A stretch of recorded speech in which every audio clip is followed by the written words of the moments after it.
Para, para.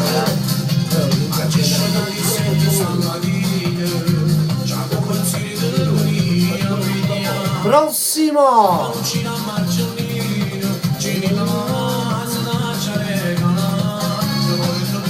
Salutiamo per l'amica Susetta, l'amica Susetta ci chiamava da San Marzano sul Sarno. Ciao Susetta, salutava per me, ti ringrazio, per l'intero staff e mi diceva un bacio per il vostro presidente.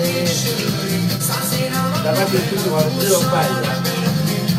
E da parte del nostro presidente un messaggio per tutte voi. Mi diceva per stasera, vestito va bene, ma raccomando. Oppure non vestito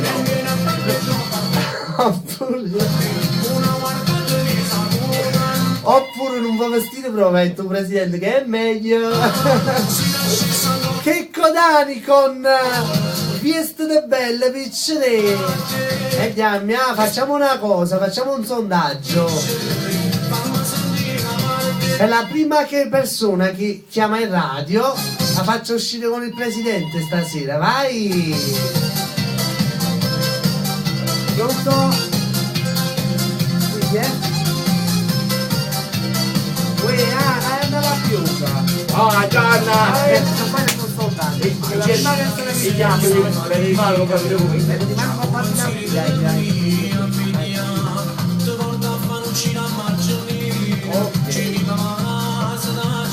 ah, ma sei svegliata?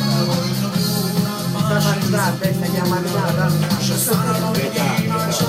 Anna, è una per soldati, la prima persona che chiama è sicuramente e poi chiamano prima di questa un'altra persona pronto? Annarella ti saluto. Non ti preoccupare, metti una bella canzone però che la da là che sta a casa e andare a quella mangia. Ah? Ma ti metti una canzone, ma come lo che da cerchi? Ma poi adesso? Sì. Vai belli. Sal.